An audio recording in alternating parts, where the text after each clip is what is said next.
should get the first one. Alright, YouTube, what's going on? We got Chivalry 2 in the background, and we'll be talking about something a little different here. Something I normally don't do or haven't been doing since. Seeing as PS5 doesn't have a browser, so I can't exactly pretty much get clips or any type of screenshots of what I'm talking about. So hopefully you guys know what I'm talking about. If you're into it, if you're into wrestling, that's what I'm talking about. And with that being said, yeah, just stick to the gameplay if you just want to see some nice ass movement. This is back when I came back. I was holding on for this clip for like a minute now.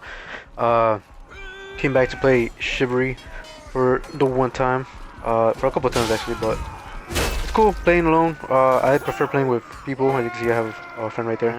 Anyways, enough yapping. Let's get into it. So, AEW specifically, what I'm talking about, and I know as soon as I said that, there's gonna be some haters if you're into wrestling, talking shit about AEW. You probably do. Honestly, I don't see the hate. I guess I know at times it can be awful, but both the main two, both of the giants in wrestling, that being AEW and WWE, have their own faults. WWE is really not that good as people say it is. There's times where it's nice. There's some storylines that have been good, but most of them have been played out at this time. And just, I mean, the what's it called? People just cling to WWE so much. And I get it, like it's been on for so many years. But at times, like most of the time, it's been cringy. And at least AEW has a little more leeway. But I know some people, they treat some other people kind of bad at the same time. But with that being out of the way, I'm gonna quickly mention like Penta. No, obviously, I don't think they should have done what they did. Him and Ray Phoenix, he's still under contract at AEW and they're not using him, which it sucks. And even if they did, they'll probably just book him to fucking lose every time. But again, let's just get into it, because what I really want to talk about is the timeless Toni Storm arc that has been going ever since All In, and just the fact that she lost the title belt and then she's playing off in this storyline as coming back with amnesia. And now she thinks that she's a rookie, like you're starting her career at AEW once again. Of course, the storyline being that she has amnesia and forgot everything of her previous runs. And now, you know, being Toni Storm, the rocker chick that she originally came into AEW with. So, essentially, she's fighting her way up the card again, you know, her pretending to be a rookie again. And on top of that, you know, skipping ahead, obviously she made it. She has her title shot back again, trying to defeat, damn, I actually forgot her name. Essentially, she's Mariah May. Now she has a title shot against Mariah May again to earn back the title belt back. And I do believe it's this Saturday coming up.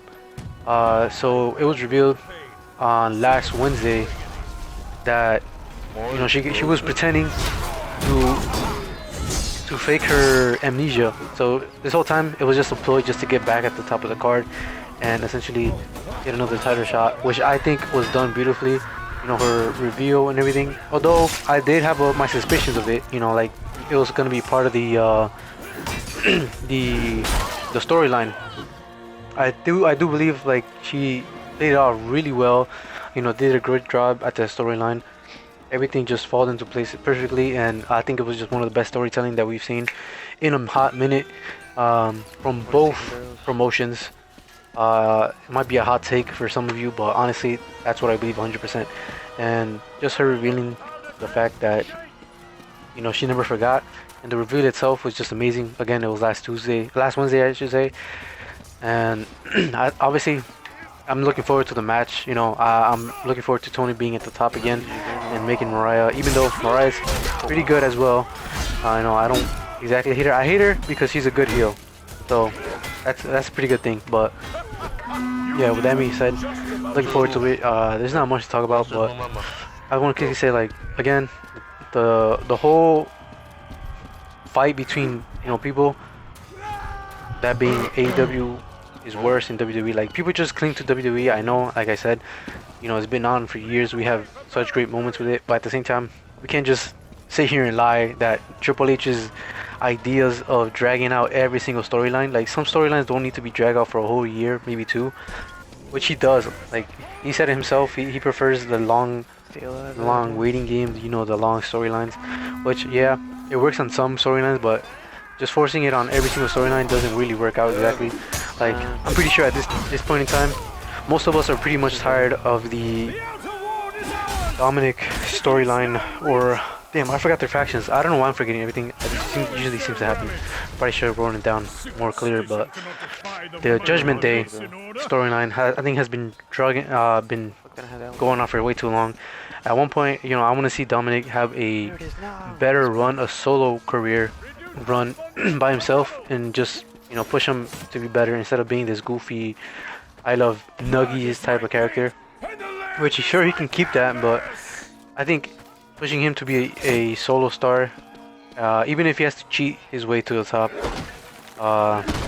is probably the way to go at this point in time. As far as his relationship with damn, I'm really forgetting characters here. Well, his girlfriend, I was gonna say Mariah May, but it's not much. That's somebody else. Shit, like it's on the tip of my tongue, but regardless, his situation with his girlfriend in WWE, obviously that being in storyline, of course, not real life, has been going on a little bit too long as well.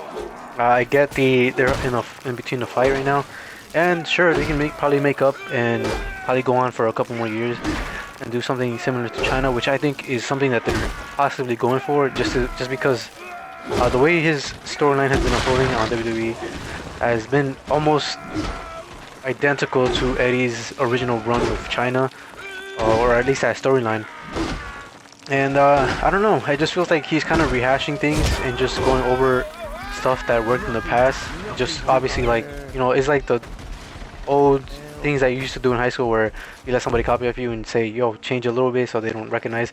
And it's essentially that way. That's literally how I feel about the way WWE's been running.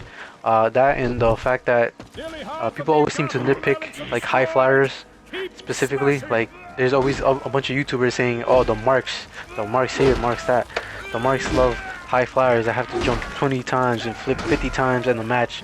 And comment that I always see reoccurring in every post when it comes to WWE. Oh, see, it doesn't take 50 flips and 20 jumps to make a compelling fight.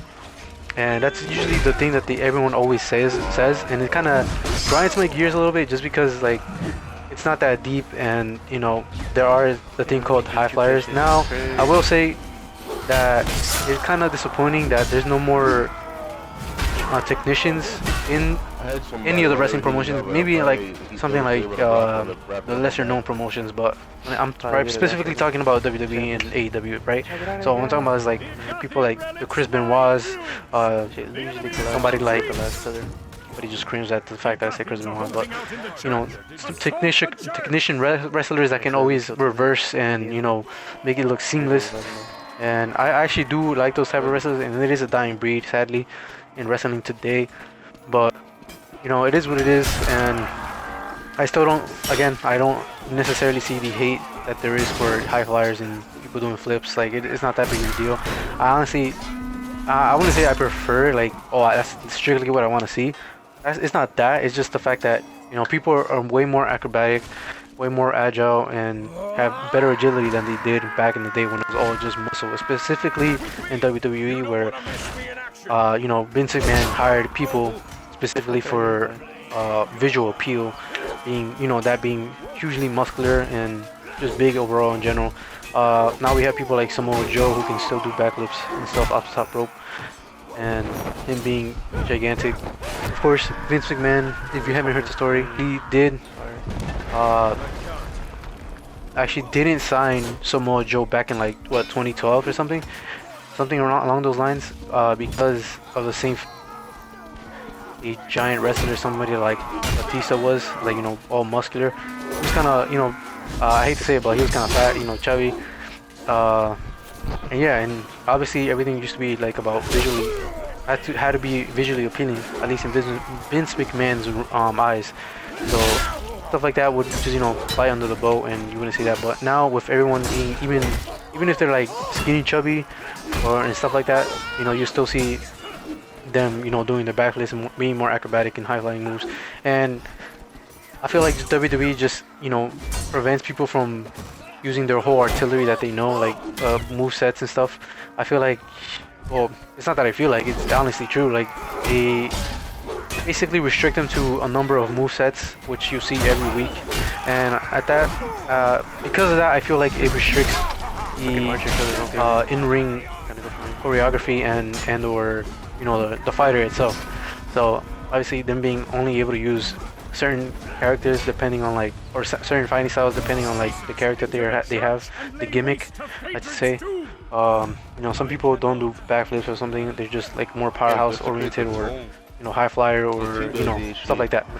And again, it just restricts them in overall. And I feel like if they had more leeway, like you do in AEW, then we could probably see a lot more better fights. And especially, it just feels so much choreography is taken into place, or like so many. It's just, I feel like WWE is more spot oriented, where you'll see it coming from miles away sometimes. And it depends on the character, like, of course, like the person that's in the ring, in the squared circle, because some people can play it off really well and make it look like it's a great match and stuff. So it also obviously depends on that too, because there's a lot of people who have been being pushed, like Nia Jax and stuff, who just have horrible matches and don't really sell the aspect of fighting or wrestling in general. As you can see, like what was it, War Games, where she was taking those horrible chair shots. Obviously, like stuff like that. Obviously, I'm just using Nia Jax as an example. Obviously, there's a lot more. I would specifically say like the female wrestlers have been a lot more worse in WWE than they are in AEW. I do feel like AEW has a lot more better, and that's not to say that they don't have their share of bad female wrestlers, right? But I feel like they don't play it off as well as they do in AEW, for at least most of them. I would say there's probably like at least 2 or 3 for me personally that I think that are able to make it, and even then I feel like their promotion skills aren't as good. Take Rhea Ripley and her nemesis, I forgot her name, Dom's girlfriend. I don't remember her name. I can't remember her name for the life of me right now, but that storyline and their mic skills have just been horrible leading up to that last match for that pay-per-view, and I think it was just horrible and stuff like that.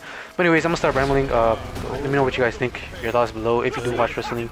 If you're just here for the chivalry content, then also drop a like, don't forget to subscribe and all that stuff. That being said, I'll see you on the next video. Wonderful fucking day. I'll see you on the next one. Peace out. Deuces. Teabag their fucking phone. Oh no. Bro.